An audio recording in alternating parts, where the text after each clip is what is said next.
وَإِنَّا لَهُ كَاتِبُونَ، اللہ کہتے ہیں ہم اس کی نیکیوں کو لکھ رہے ہیں.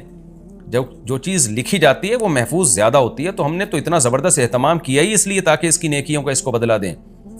وَحَرَامٌ عَلَىٰ قَرْيَةٍ أَهْلَكْنَاهَا، اور اللہ فرماتے ہیں یہ جو ہم نے پچھلی بستیاں ہلاک کر دی ہیں نا، یعنی اب اس میں دھمکی ہے کہ وہ بستیاں دوبارہ نہیں لوٹتی ہیں. جزوی طور پر دیکھیں اللہ کسی مردے کو زندہ کر دے معجزے کے طور پر، جیسے پیغمبروں کے سامنے ہو، وہ تو ایک الگ بات ہے، لیکن قاعدہ کلیہ یہی ہے کہ جب ہم کسی بستی کو ہلاک کر دیتے ہیں تو وہ دوبارہ دنیا میں نہیں لوٹتی اور دوبارہ اس کو پھر مہلت نہیں ملتی. تو اہل مکہ کو اور لوگوں کو بھی اس سے عبرت حاصل کرنی چاہیے. اب یہ سلسلہ اسی طرح چلتا رہے گا دنیا میں. آگے اللہ فرماتے ہیں حتی اذا فتحت یاجوج و ماجوج، یہاں تک کہ ایک وقت آئے گا کہ قیامت کی علامتیں ظاہر ہونا شروع ہو جائیں گی اور پھر اللہ اس کائنات کو تباہ کرنے کا ارادہ کر لے گا. تو اس میں ایک بہت بڑی علامت کا اللہ نے ذکر کیا کہ قیامت کی ہولناکیوں میں جو پہلی ہولناکی ہوگی اذا فتحت یاجوج و ماجوج، یعنی قیامت کے جو آثار شروع ہو جائیں گے تو یہاں تک کہ یاجوج اور ماجوج کو کھول دیا جائے گا. یعنی اس آیت میں اصل میں یہ طرز اختیار کیا گیا ہے کلام اللہ میں کہ لوگ دنیا میں مست ہیں، غفلت میں ہیں. پیغمبر جب دنیا میں آئے تو ان کو فالو کیا، بالآخر پھر پیغمبروں کی تعلیمات سے ہٹتے چلے گئے. تو اللہ کہتے ہیں جیسے میں نے پہلے بستیوں کو ہلاک کیا ہے نا، تو میں اس زمین کو بھی تباہ و برباد کروں گا، پوری زمین کو ہلاک کر دوں گا میں. لیکن اس ہلاکت کے آثار شروع کہاں سے ہوں گے؟ اس کے آثار میں ایک بہت بڑی نشانی ہوگی یاجوج اور ماجوج کا نکلنا. وَهُم مِّن كُلِّ حَدَبٍ يَنْسِلُونَ، اور وہ ہر ٹیلے سے، ہر اونچی آڑ سے نکلنے کی کوشش کر رہے ہوں گے. یعنی آڑ کا ذکر اس لیے کیا کہ اکثر رکاوٹ آڑ ہی بنتی ہے، ورنہ میدانوں میں تو کھلے چلے جاتے ہیں. تو میدانوں میں تو وہ کھلے چلے آئیں گے، لیکن جہاں بھی آڑ ہوگی تو وہاں سے بھی تمہیں لگے گا کہ ایک بڑی تعداد میں ایک ہجوم ہے یاجوج اور ماجوج کا جو انسانوں کو تباہ و برباد کرنے کے لیے ظاہر ہو رہے ہیں. اس پر یاجوج ماجوج کی جو تفصیلی بحث ہے وہ سورہ کہف میں بیان کر چکا ہوں، جس کا خلاصہ یہی ہے کہ یاجوج ماجوج ایک قوم ہے، انسان ہے. حضرت ذوالقرنین نے ایک آہنی دیوار بنا کے ان کو پہاڑوں کے پیچھے دھکیل دیا ہے. ان کی صحیح لوکیشن کا اللہ کے علاوہ کسی کو علم نہیں ہے، اور وہ قرب قیامت میں ظاہر ہوں گے، زمین میں بہت زیادہ فساد مچائیں گے. وَاقْتَرَبَ الْوَعْدُ الْحَقُّ، اللہ فرماتے ہیں اور حق وعدہ وہ قریب آ چکا. یعنی اس قیامت کے دن کی اللہ منظر کشی کر رہے ہیں، اس کو ہمارے سامنے رکھے ہیں کہ دیکھو وہ وعدہ قریب آ گیا تمہارے. فَإِذَا، کیونکہ یاجوج ماجوج جب ظاہر ہوں گے تو اس کے تو بہت قریبی، بہت ہی کچھ وقت کے بعد ہی قیامت قائم ہو جائے گی. فَإِذَا هِيَ شَاخِصَةٌ أَبْصَارُ الَّذِينَ كَفَرُوا، تو اچانک کافروں کی نگاہیں پھٹی کی پھٹی رہ جائیں گی، حیران ہو جائیں گے قیامت کی ہولناکی کو دیکھ کر، اور کہیں گے یا ویلنا قد كنا فی غفلۃ من ھذا، ہائے ہماری بدبختی، ہم تو اس سے غفلت میں پڑے ہوئے تھے، ہم نے تو اس طرف کبھی سوچا ہی نہیں. آج دیکھ لینا انسان پیغمبروں کی تعلیمات کو تو ویلیو دے ہی نہیں رہا ہے، بس ترقی اور معاشی ترقی اور سائنسی ترقی اور ٹیکنالوجی اور حقوق ایک دوسرے کے اور جانوروں کے حقوق اور گدھے گھوڑوں کے حقوق، اسی پر پوری انسانیت گھوم رہی ہے. جس خدا نے پیدا کیا اس کو ڈکشنری سے نکال دیا. تو اللہ کہتے ہیں جب قیامت دیکھیں گے نا تو کہیں گے یا ویلنا، ہماری بدبختی، ہم تو اس سے غفلت میں پڑے ہوئے تھے، اس طرف تو ہم نے سوچا ہی نہیں. بل کننا ظالمین، بلکہ کہیں گے ہم تو ظالم تھے، یعنی ہمیں سوچنا چاہیے تھا پھر بھی ہم نے نہیں سوچا. انکم وما تعبدون من دون اللہ حصب جہنم، اب چونکہ مشرکین تو مشرک تھے، ان کے ذہن میں سب سے پہلے یہ خیال آتا تھا کہ ٹھیک ہے اگر قیامت قائم ہو گئی تو ہمارے بھگوان اور ہمارے بت ہمیں بچا لیں گے. ان کو اللہ نے الگ سے دھمکی دی ہے، انکم وما تعبدون من دون اللہ حصب جہنم، فرمایا تم اور جو تمہارے معبود ہیں نا، جن کی تم عبادت کرتے ہو اللہ کو چھوڑ کر، یہ سارے جہنم کا ایندھن بنیں گے. احادیث میں یہ مضمون ہے کہ یہ جو پتھر کے بنے ہوئے بت ہیں نا، اگرچہ ان میں حس نہیں ہوتی لیکن اللہ ان کو بھی مشرکین کے ساتھ آگ میں ڈال دے گا، مشرکین کا غم بڑھانے کے لیے کہ جن معبودوں کو تم سمجھتے تھے کہ سفارش کریں گے، آج یہ بھی تمہارے ساتھ جل رہے ہیں اس آگ میں. اللہ فرماتے ہیں انتم لہا واردون، تم سب اس میں جاؤ گے، یعنی ان بتوں کی عبادت کرنے والے بھی اور جو بت ہیں وہ بھی. لو کان ہؤلاء آلہۃ، اللہ فرما رہے بتاؤ یہ اگر معبود ہوتے تو ما وردوہا، یہ خود جہنم میں کہاں جاتے. وکل فیہا خالدون، اور یہ سب کے سب عبادت کرنے والے اور معبود یہ سب ہمیشہ ہوں گے اس میں. لہم فیہا زفیر، اور ان کے لیے اس جہنم میں شور و چیخ و پکار ہوگی. وہم فیہا لا یسمعون، اتنا شور ہوگا کہ یہ ایک دوسرے کی آواز نہیں سن پائیں گے. دیکھیں قرآن مختلف موقع کے مختلف درجات کو بیان کرتا ہے، حالات کو. قرآن ہی سے پتہ چلتا ہے کہ جہنمی ایک دوسرے سے بات بھی کریں گے، اور ظاہر ہے جب بات کریں گے تو سنیں گے بھی. تو اس سے یہی مراد ہے کہ جہنم میں جب ان کو عذاب ہو رہا ہوگا تو وہ عذاب میں تو چیخ و پکار میں کسی کی بات سنائی نہیں دے گی، لیکن ایک نوعیت کا عذاب پھر یہ بھی ہوگا کہ ایک دوسرے کی بات اللہ ایک دوسرے کو سنوائے گا تاکہ ایک دوسرے کو رسوا کریں، ایک دوسرے کو تانے دیں. تو یہ مختلف موقعوں کے مختلف عذاب ہیں جن کا قرآن تذکرہ کرتا ہے. اللہ ہم سب کو اس آگ سے محفوظ رکھے. اور یہ جو اللہ نے کہا کہ ان سب وہاں چیخیں گے، پکاریں گے، تو علماء نے لکھا ہے اس سے وہ ان کے پتھر کے بنے ہوئے بت مراد نہیں ہے، کیونکہ ظاہر ہے وہ تو بے جان ہے، وہ کیا پکاریں گے. وہ معبود جو زندہ ہوں گے، جن میں شعور ہوگا، کیونکہ دنیا میں ایسے بھی لوگ ہیں جنہوں نے اپنی عبادت خود کروائی ہے لوگوں سے. جیسے فرعون نے کہا تھا انا ربکم الاعلی، تو چیخ و پکار ان معبودوں کی ہوگی جنہوں نے لوگوں کو اپنی عبادت پہ مجبور کیا یا اپنی عبادت کی ترغیب دی. ان الذین سبقت لهم من الحسنى. اب سوال پیدا ہوتا ہے، اچھا جی عیسیٰ ابن مریم کی بھی تو عبادت ہوتی ہے، تو اللہ نے تو کہہ دیا کہ تم اور تمہارے جتنے جھوٹے معبود ہیں، جھوٹے خدا ہیں، سب کو جہنم میں ڈالوں گا. لیکن بہت سے بزرگان دین ہیں وہ ساری زندگی توحید کی دعوت دیتے رہے، لیکن مرنے کے بعد ان کی قبروں کو لوگوں نے عبادت گاہ بنا لیا، تو وہ بھی تو جھوٹے معبود تھے. تو عیسیٰ ابن مریم کی بھی عبادت ہوئی تو وہ بھی تو اللہ تو کہہ رہا ہے کہ سارے کے سارے جھوٹے معبود جہنم کا ایندھن بنیں گے. تو آگے اللہ نے فرمایا نا ان الذین سبقت لهم من الحسنى، ہاں وہ لوگ جن کے لیے ہماری طرف سے پہلے ہی ایک اچھا کلمہ لکھا جا چکا ہے، یعنی وہ پہلے ہی سے اچھے لوگ ہیں، ان کے لیے پہلے ہی جنت لکھی جا چکی ہے. اولئک عنہا مبعدون، یہ نیک لوگ اس سے دور ہوں گے، کیونکہ انہوں نے خود لوگوں کو اپنی عبادت پہ نہیں لگایا، لوگوں نے ان کے ساتھ زیادتی کی اور ان کو معبود بنا لیا. تو جو وہ لوگ جن کے بارے میں اچھی بات پہلے سبقت کر چکی ہے، اللہ فرماتے ہیں ان کو میں جہنم میں نہیں ڈالوں گا. لا يسمعون حسیسہا، وہ تو جہنم کی آہٹ بھی نہیں سنیں گے. علماء نے لکھا ہے اس سے مراد ہے جنت میں جانے کے بعد، کیونکہ حساب و کتاب میں جہنم کے پل سے ہر ایک کو گزارا جائے گا، اس میں تمام پیغمبر، تمام شہداء، کیونکہ وہ تو سورہ مریم میں اللہ نے بتا دیا وَإِن مِّنكُمْ إِلَّا وَارِدُهَا، تم میں سے ہر شخص جہنم کے پل پہ سے گزرے گا جس کو پل صراط کہا جاتا ہے. لیکن اللہ تعالیٰ جنت میں داخل کرنے کے بعد ان کو جہنم سے دور کر دیں گے اور جہنم کی آہٹ بھی ان کو سنائی نہیں دے گی. وَهُمْ فِي مَا اشْتَهَتْ أَنفُسُهُمْ خَالِدُونَ، اللہ فرماتے ہیں جو چاہے گا ان کا دل ان نعمتوں میں یہ ہمیشہ ہمیشہ رہیں گے. لا يحزنهم الفزع الاکبر، اور بڑی گھبراہٹ بھی ان کو غم میں نہیں ڈالے گی. بڑی گھبراہٹ وہ ہوگی جو نفحہ اولا، یعنی جب سور پھونکا جائے گا نا، لوگ قبروں سے نکلیں گے، اس وقت بہت زیادہ خوف کا غلبہ ہوگا لوگوں پہ، اور سب اس خوف میں مبتلا ہوں گے، حساب و کتاب کا جو خوف ہوگا. تو اللہ فرماتے ہیں یہ بڑی گھبراہٹ اور بڑی جو ایک نفخہ اولا ہے یہ بھی ان کو غمزدہ نہیں کرے گی. لیکن علماء نے لکھا ہے اس سے بھی یہ مراد ہے کہ مستقل طور پہ غمزدہ کرنا. وقتی خوف تو ہر ایک کو ہوگا، قرآن سے یہ بات ثابت ہے، لیکن اللہ نیک لوگوں سے اس خوف کو جلدی دور کر لیں گے.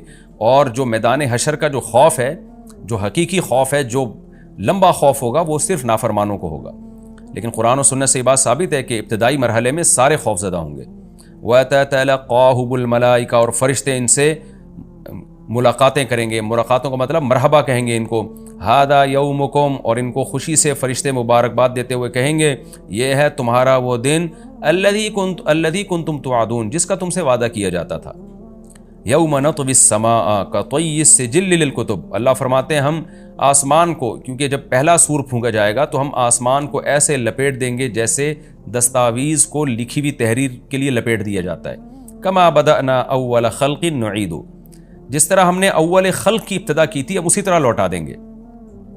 یعنی انسان حیران ہو رہا ہے نا کہ یہ اللہ تعالیٰ اتنی بڑی بڑی باتیں کر رہا ہے، میں آسمانوں کو لپیٹ دوں گا، میں یوں کر دوں گا، میں کائنات تباہ کر دوں گا، تو یہ کیسے کرے گا؟ اللہ نے فرمایا جیسے پہلی دفعہ کیا تو دوبارہ بھی کر دوں گا میں، میرے لیے کیا مشکل ہے یہ کام. وعدن علینا، اور یہ ہم پر وعدہ ہے. یہ کیسے چیلنج کر رہا ہے اللہ تعالیٰ، دیکھیں. یعنی انسان کہہ رہا ہے نہیں کچھ ہوگا، یہ سب ایسی باتیں ہو رہی ہیں، اور اللہ کہہ رہا ہے وعدن علینا، میں کر کے دکھاؤں گا. یہ انا کننا فاعلین، پھر اللہ نے تاکید کی ہم یہ کام کر کے چھوڑیں گے. لہذا اللہ کو چیلنجز مت دو، اپنے عمل کو ٹھیک کرنے کی کوشش کرو. اور اللہ اب مشرکین کو بھی دھمکی دے رہے ہیں کہ صرف دنیا میں نہیں، صرف آخرت میں نہیں، دنیا میں بھی نیک لوگوں کو میں غلبہ دوں گا. وَلَقَدْ كَتَبْنَا فِي الزَّبُورِ، ہم نے زبور میں یہ بات لکھ دی تھی من بعد الذکر، نصیحت کے بعد، کہ ان الارض یرثها عبادی الصالحون، یعنی اللہ نے پہلے نصیحتیں دی، احکام بتائے اور بتا دیا کہ میرے نیک بندے ہی زمین کے وارث ہوں گے. زبور کا تذکرہ شاید اس لیے کیا کہ داؤد علیہ السلام کو اللہ نے زبور دی، اسی میں اللہ نے بتا دیا، اور اللہ نے زبور میں یہ وعدہ جو کیا تھا پورا کر کے بھی دکھایا. داؤد اور سلیمان علیہ السلام کی خلافت اللہ نے پوری دنیا پہ قائم کر دی. تو اللہ فرماتے یہ بات ہم نے زبور میں لکھ دی تھی. اور یہ حدیث سے بھی مضمون ثابت ہے کہ جیسے مسلمانوں کا نشأۃ اولا ہوا، اللہ نے اسلامی خلافت کو دنیا میں قائم کیا، تو حضرت عیسیٰ ابن مریم کے دور میں اللہ دوبارہ کفر پہ اسلام کو غلبہ عطا فرمائے گا، اور یہ زمین کے وارث پھر اہل اسلام ہی بنیں گے. اور اگر ہم زمین سے مراد جنت کی زمین مراد لیتے ہیں پھر تو بالکل واضح بات ہے. آگے اللہ فرماتے ہیں ان فی ھذا لبلاغا لقوم عابدین، ہم نے جو مضمون بیان کیا اس میں جو لوگ اللہ کی عبادت اور غلامی کرتے ہیں ان کے لیے پیغام کا صاف صاف پہنچا دینا ہے. ان کو بات سمجھ میں آ گئی ہوگی. جو اللہ کو نہیں مانتے, اللہ کی عبادت پہ آنا ہی نہیں چاہتے, ان کو سمجھ میں بات نہیں آ سکتی. وما ارسلناک الا رحمۃ للعالمین, اور اے نبی ہم نے آپ کو تمام جہان والوں کے لیے رحمت بنا کے بھیجا ہے. کافر یہ سمجھتے ہیں کہ جب سے آئے ہیں ہمارے لیے ٹینشن بن گئے ہیں, ہم باپ دادا کے دین کو فالو کر رہے تھے, نہ کوئی جہنم کی بات تھی نہ کوئی اور باتیں تھیں, تو وہ اشکال کرتے. اللہ نے فرمایا کہ ہم نے رحمت بنا کے بھیجا ہے تاکہ لوگ آپ پر ایمان لائیں, جنت میں جائیں, اپنی زندگی کو بھی سدھاریں, آخرت کو بھی سدھاریں, اور ایک دوسرے کے حقوق ادا کریں, زمین میں امن پیدا ہو. تو آپ رحمت کا ذریعہ ہیں. یہ نہیں مان کے آپ کو زحمت سمجھ رہے ہیں, تو یہ آپ کا قصور نہیں ہے, ان کا قصور ہے. تو اللہ نے انسانوں کو بھی بتا دیا کہ پیغمبر صلی اللہ علیہ وسلم تمہارے لیے رحمت ہے, ان کو زحمت مت سمجھو.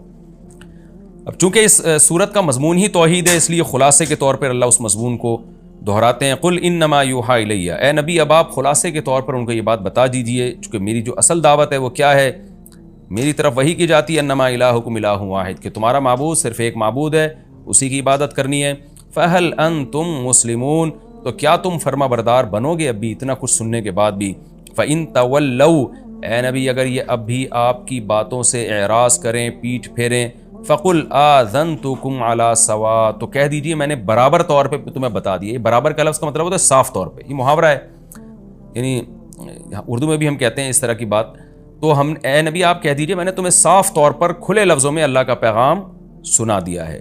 وَإِنْ أَدْرِي, اب مجھے نہیں پتا, اقریب ام بعید ما توعدون, کہ جس عذاب کا اللہ نے تم سے وعدہ کیا ہے وہ قریب ہے یا دور. کیونکہ بار بار نا وہ ایک ہی بات پہ اٹکتے تھے کہ پھر جلدی عذاب کیوں نہیں آتا, جلدی عذاب کیوں نہیں آتا, ڈیٹ بتائیں عذاب کی. تو اے نبی کہہ دیجئے میں نے پیغام پہنچا دیا, اب مجھے نہیں پتا عذاب جلدی آئے گا کہ دیر سے آئے گا.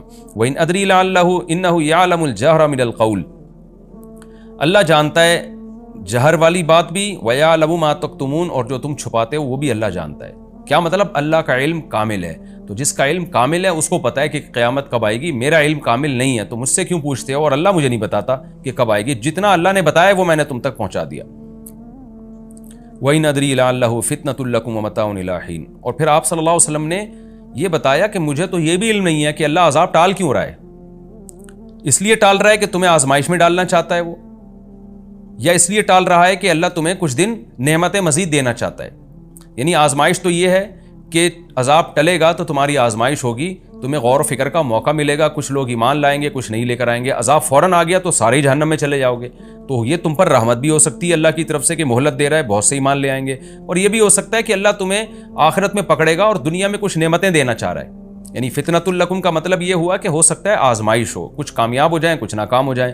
اور متاع الی حین کا مطلب یہ ہو سکتا ہے کہ اللہ تمہیں فائدہ پہنچانا چاہ رہا ہے کیونکہ آخرت میں تمہارے لیے عذاب ہے. تو ان دونوں میں کون سا پہلو اللہ کے سامنے ہے, نبی فرما رہے ہیں کہ مجھے معلوم نہیں ہے. تو جس سے یہ معلوم نہیں کہ عذاب ٹالنے کی ریزن کیا ہے, وہ عذاب کا ٹائم کیسے بتا سکتا ہے.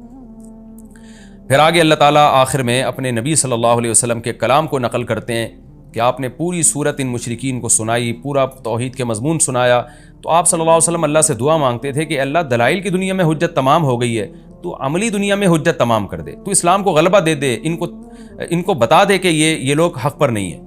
تو اللہ نے نبی کے اس کلام کو ذکر کیا. قال رب احکم بالحق, نبی کہتے ہیں کہ اے اللہ تو حق کے ساتھ فیصلہ کر دے, یعنی پریکٹیکلی عملاً فیصلہ کر دے. اور نبی یہ دعائیں بھی مانگتے ہیں, وربنا الرحمن, ہمارا رب رحمان ہے, رحم کرنے والا ہے, المستعان, اسی سے مدد طلب کی جاتی ہے, علی ما تصفون, ان باتوں پر جو تم لوگ کرتے ہو, یعنی تم جو اعتراضات کر کے مجھے تکلیف پہنچا رہے ہو تو میں مدد اللہ ہی سے طلب کرتا ہوں. تو یہ تسلی کے دو جملے ہیں جو اللہ کی طرف سے, کہ باقی اللہ نے عملی فیصلہ کیا, پھر بدر میں کیا, احد میں کیا, اور پھر خندق میں کیا, فتح مکہ میں کیا, لیکن نبی صلی اللہ علیہ وسلم شروع سے ہی یہ دعائیں مانگتے آ رہے تھے. اس میں ہمیں بھی ترغیب ہے کہ جب ہم دعوت کا کام کریں تو اللہ سے یہ دعائیں مانگا کریں کہ اللہ تو حق کا فیصلہ کر اور تجھی سے ہم مدد طلب کریں گے. اور یہ بات آپ مشرکین کو بتا بھی دیں کہ ہم اللہ ہی سے دعا مانگتے ہیں, اور ہم تم جو ہمیں مشکلات میں ڈال رہے ہو, ہم اس میں اللہ سے مدد طلب کرتے ہیں. ظاہر ہے جو اللہ پہ اعتماد کر کے اللہ سے مدد طلب کرے گا تو پلڑا بالآخر اسی کا بھاری رہے گا, فتح اور نصرت اسی کے مقدر میں آئے گی. یہ بھی ہمارا رکوع الحمدللہ کمپلیٹ ہو گیا. اس رکوع میں بھی اللہ نے بہت اہم مضامین کو بیان کیا. ایک تو یہ کہ نیک اعمال پہ ایمان کے ساتھ نیک اعمال قابل قبول ہیں.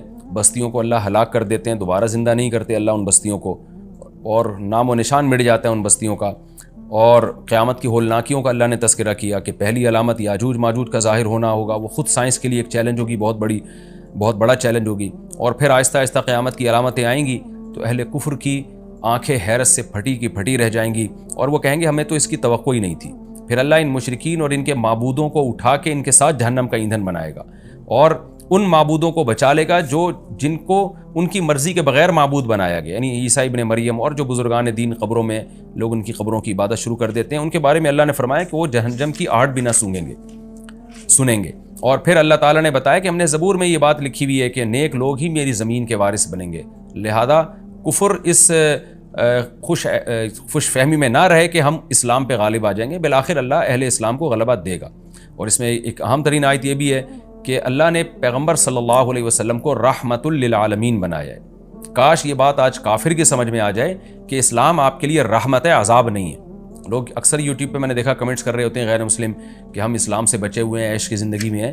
بھائی آپ اسلام میں آؤ گے تو آپ کو خوشیوں والی زندگی ملے گی، کیونکہ اللہ نے محمد صلی اللہ علیہ وسلم کو جہان والوں کے لیے عذاب نہیں بنایا بلکہ جہان والوں کے لیے رحمت بنایا ہے۔ اور آخر میں برات ہے کہ پھر بھی نہیں مانتے تو اے نبی آپ ان سے کہہ دیجئے کہ میں نے پیغام بھی پہنچا دیا ہے اور میں دعا بھی اللہ سے مانگتا ہوں، اور میں یہ تو بتا سکتا ہوں عذاب آئے گا، عذاب کا ٹائم میں نہیں بتا سکتا۔